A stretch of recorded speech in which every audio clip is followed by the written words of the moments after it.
Beloved actor, and beloved is a word here, talking about Bruce Willis. He's famous not only for his iconic Hollywood career, but also as a girl dad. This is the ultimate girl dad, guys. He's got 5 daughters.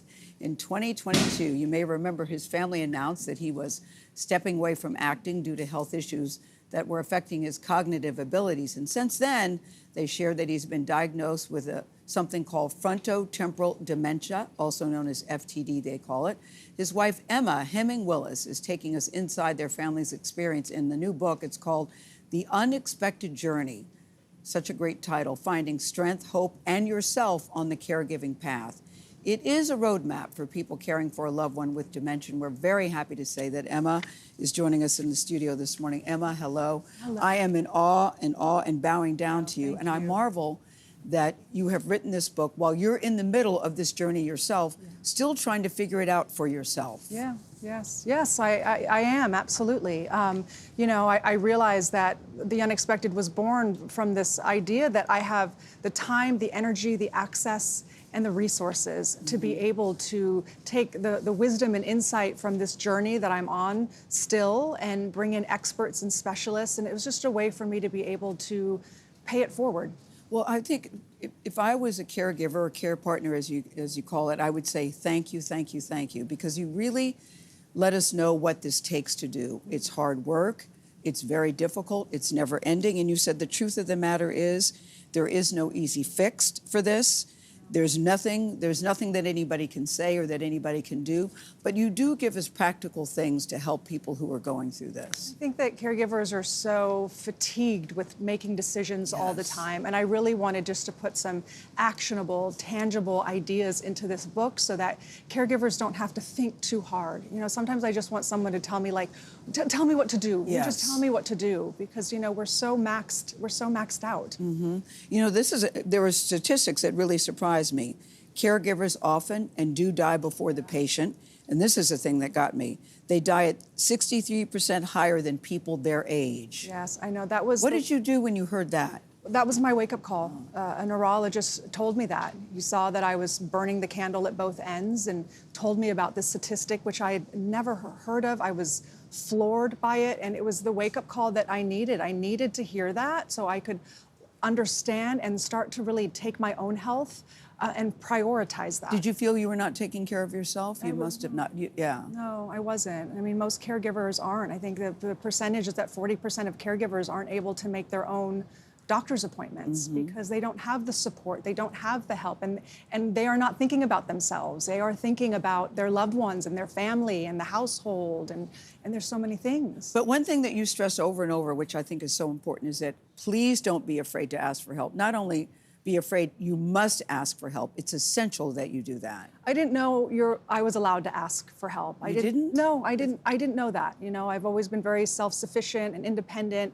and I've had to really unravel that because I realized that I needed to raise my hand and know that I wasn't a failure because I was asking for help. And I think that is the guilt that caregivers feel, or they feel a burden to someone else. But this is not a solo mission. Yes. Caregivers need all the support that they can get. And the sooner that they ask for help, the better it is for them to be able to best support the person that they love. It's also, Emma, not a one-size-fits-all. No. Everybody has a different journey. Everybody. Caregiving comes in all shapes and sizes. I think the misconception is that it has to be this huge, big, massive role, which it is. But caregiving can also be if you are picking up a simple prescription for a friend or your mother, or taking someone to the doctor's office. You are caregiving, essentially. So I think that that narrative of what caregiving looks like, and that it's also not a competition. Yeah, take us back inside your own personal story, because this is what got me. You didn't realize that there was an issue. You said, I can't really even pinpoint a symptom. You just knew that you thought something was off with Bruce. What did that mean when you said something was off? I just couldn't put my finger on it. And I hear that as well from a lot of caregivers, where you just can't, there's something not right. You feel it in your gut, but you just really can't put your finger on it. And, for us, it was our communication was off. The things that we used to be aligned on, we weren't. And our things just were different. It was very gray. But then you said there were symptoms that you could no longer ignore. Like what? Yeah, I think it was just again, it's so ambiguous, this idea.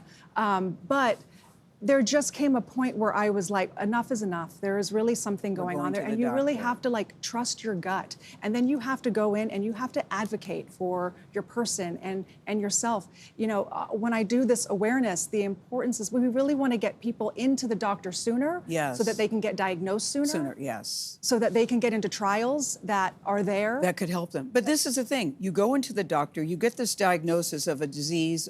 Do we call it a disease? It is a disease. That you get this disease that you've never heard of before. And what are you told at that point? Well, nothing. Just check back in a couple of months. But they give you a pamphlet, Emma. Yeah, They give you a pamphlet and say, check back in, we'll talk to you later. You walk out of the doctor's office and you think, what? Yes, yes. I mean, I walked out with nothing, no hope, no direction, no roadmap, nothing. And I was stunned. And that is how this unexpected, you know, from that traumatic moment is where that book comes from. And you've also been very candid about, in your situation, what you decided was best for the family. You got a separate home for Bruce, very close to where you all live, so that you can all interact and spend time with him.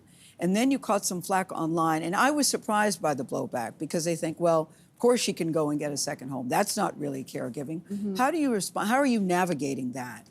I knew criticism. Yeah, I knew it was coming. You did? Yeah, I knew because caregivers are so judged, right? Like we already judge ourselves. I wasn't surprised by it. You know, I think for each caregiving journey is our own, each care plan is their own. You have to be ready to sort of be nimble and be able to pivot. But most importantly, you need to do what is the safest for your person and for your family. And that's the safest for him. Yes, it is. In the book, you write about your and Bruce's love story. Listen, I fell in love with him with Moonlighting. Yeah. I don't know, he was so fun and funny. Yes. Then he becomes this action hero. He knew when he met you that he was going to marry you. When did you know that he was a person for you? It was what that means to you today. Yeah, it took a while to kind of get us together, but once we got together, it was pretty quickly. It was when I saw him with his older daughters and just like the family man that he is. And you know, Bruce is so down to earth. He's such a girl dad, just so humble, funny, charismatic. And what is his life like today? And how are you and the girls? What is your life like today? Demi Moore, the three older girls, you all certainly are a unit together. Yes, we are. I mean, we are a beautiful blended family. I'm so blessed to be able to have them on this journey. You know, we just love and support Bruce so much. You know, our life is very simple. Our life is really simplified, and there's something really beautiful about that, just being able to be in these moments that are so fleeting. Well, again, I say bravo, bravo. The unexpected journey, I know, will help many, and you give us all something to think about. Also, people, do not say, how is Bruce doing? The proper question is, how are you holding up? How are you and the family doing? That's the better question to ask. Thank you, Emma. Thank you. I learned a lot in the book. The Unexpected Journey is on sale now wherever you like to buy your books, and we'll be right back.